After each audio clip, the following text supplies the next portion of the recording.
কাশীপুর বাগানে ভক্ত সঙ্গে ঠাকুর শ্রীরামকৃষ্ণ এই প্রসঙ্গে আলোচনা। এবার দ্বাবিংশ পরিচ্ছেদের দ্বিতীয় এবং শেষ অংশ। শ্রীরামকৃষ্ণ ও যোগাবস্থা অখণ্ড দর্শন। সব দেখছি এক একটা খোল নিয়ে মাথা নাড়ছে। দেখছি যখন তাতে মনের যোগ হয় তখন কষ্ট একধারে পড়ে থাকে। এখন কেবল দেখছি একটা চামড়ায় ঢাকা অখণ্ড, আর এক পাশে গলার ঘাটা পড়ে রয়েছে। ঠাকুর আবার চুপ করিলেন। কিয়ৎক্ষণ পরে আবার বলিতেছেন, জ্বরের সত্তা চৈতন্য লয়, আর চৈতন্যের সত্তা জ্বর লয়।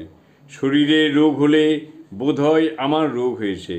হীরানন্দ ওই কথাটি বুঝিবার জন্য আগ্রহ প্রকাশ করিলেন। তাই মাস্টার বলিতেছেন, গরম জলে হাত পুড়ে গেলে বলে জলে হাত পুড়ে গেল, কিন্তু তা নয়, হিট, এতে তাপ পুড়ে গেছে। হীরানন্দ ঠাকুরের প্রতি, আপনি বলুন কেন ভক্ত কষ্ট পায়? শ্রীরামকৃষ্ণ, দেহেরই কষ্ট। ঠাকুর আবার কি বলিবেন? উভয়ে অপেক্ষা করিতেছেন। ঠাকুর বলিতেছেন, বুঝতে পারলে? মাস্টার আস্তে আস্তে হীরানন্দকে কি বলিতেছেন।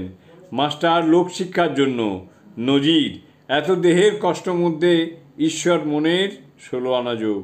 হীরানন্দ, হ্যাঁ, যেন খ্রাইস্ট অ্যান্ড ক্রুসিফিক্সন।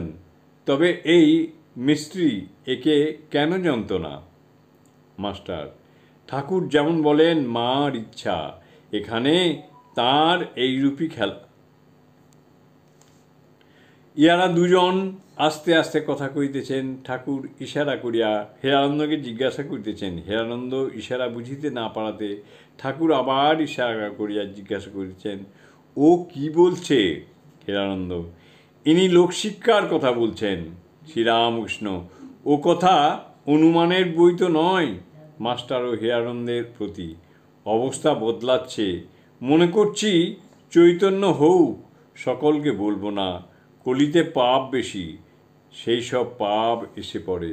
মাস্টার হীরানন্দের প্রতি, সময় না দেখে বলবেন না। যার চৈতন্য হবার সময় হবে তাকে বলবেন। জয় ঠাকুর, জয় ঠাকুর।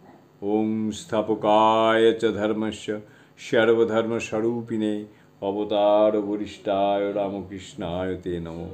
আজ শ্রী শ্রী রামকৃষ্ণ কথামৃত পাঠ এখানে শেষ করছি। জয় ঠাকুর, জয় ঠাকুর।